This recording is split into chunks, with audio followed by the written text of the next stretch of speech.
bịakwanụ nụrụ ife Charị nwa Mgbafọ kwuru gbasara ndị landlord na ndị ejenti na ọ sịkwa na nke ikpeazụ a n'ọkwọ fanafa ya etinyezikwa ọkpa n'otu trauza na ya emechagokwa nke ndị dibịa mee nke ndị pastọ na kịta anụnwa bụzikwa nke ndị landlord na ndị ejenti ma ndị ketika onefe ha wee na-etinye ego n'ụlọ na fana Charị nwa Mgbafọ ya apịrịkwa ya ịma na-akọwa na-enwelu ndị melụ ngagharị iwe wee na-akpọ Charị nwa Mgbafọ na-asị ya na ya gbatalụfe ose enyemaka na ụgwọ ụlọ na-arịfezikwa oke na Anambra steeti n'oge na-atụghị anya na ọtụtụ ndị mmadụ ya ebizikwa n'ilo unu ya abịazi ka unu nụrụ ife Charị nwa Mgbafọ kwuru ebe anụnwa mgbe o jeru n'ime afịa wee na-agwa ndị mmadụ na fa butuo na oya etinye alụ n'ife gbasara ya bụ ụgwọ ụlọ nke bụ na ọtụtụ ndị mmadụ n'ebe anụnwa wee na-ekene Charị nwa Mgbafọ dịka esi wee betara ya akwa o wee zakwanụfa fasi n'ife Charị nwa Mgbafọ mere na o mere ọfụma ebe ụfọdụ si na Charị nwa Mgbafọ emetaghị ya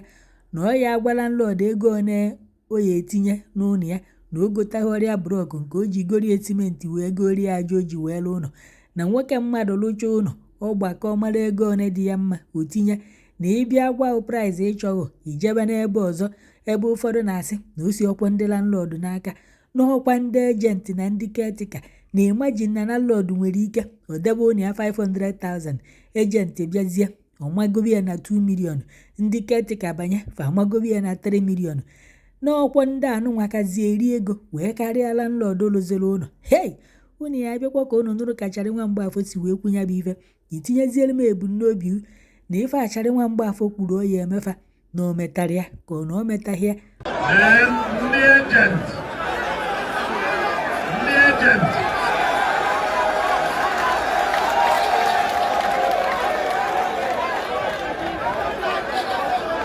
ejenti ewetela ịkwụcha ụgwọ ịkwụọ 1 year ndị ejenti ewete ewelu nkeba na-ewe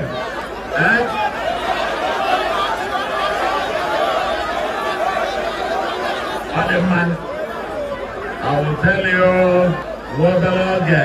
the law about rents and tenancy in Anambra. I got very anya and that law on tenancy and rent in Anambra was dropped.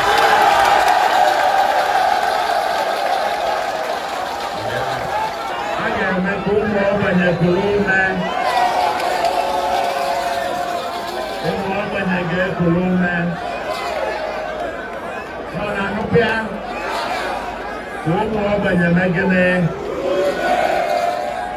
That's what this is all about.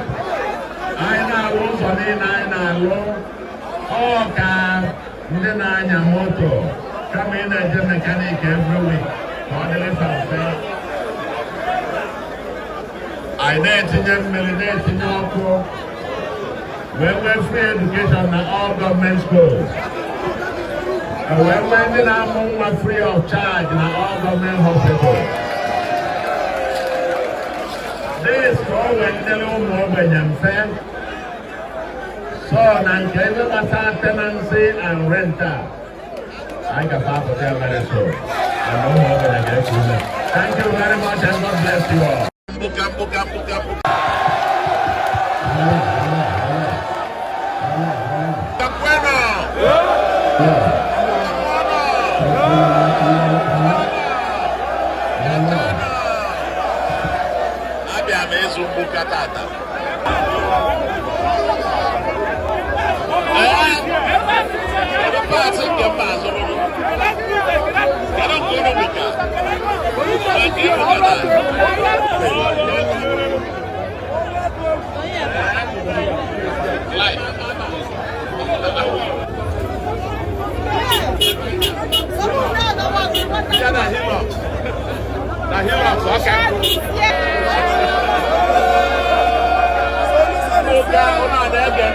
Solution is here in Limpopo live. Yes, Solution is working.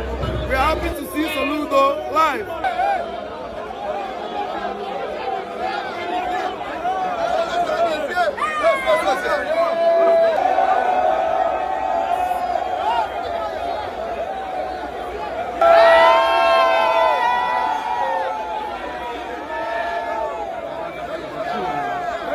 Let's go.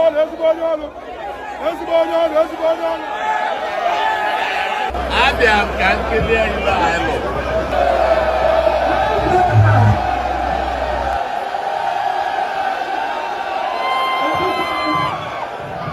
Ịzụ mgboke ma Hilux, ma keke bus, ma shuttle bus bus, ma nnukwu gwongworo bus, ma ngwongwo bus bus, ma Japanese, ma Taiwan, ma Innocent bus, battery na-abịa m ịzụ ya tata. Tụtụrụ anyị ọrụ atụ egwu. Ụlọ ọrụ atụ egwu bịa tata. Ọrụ atụ egwu adịgo.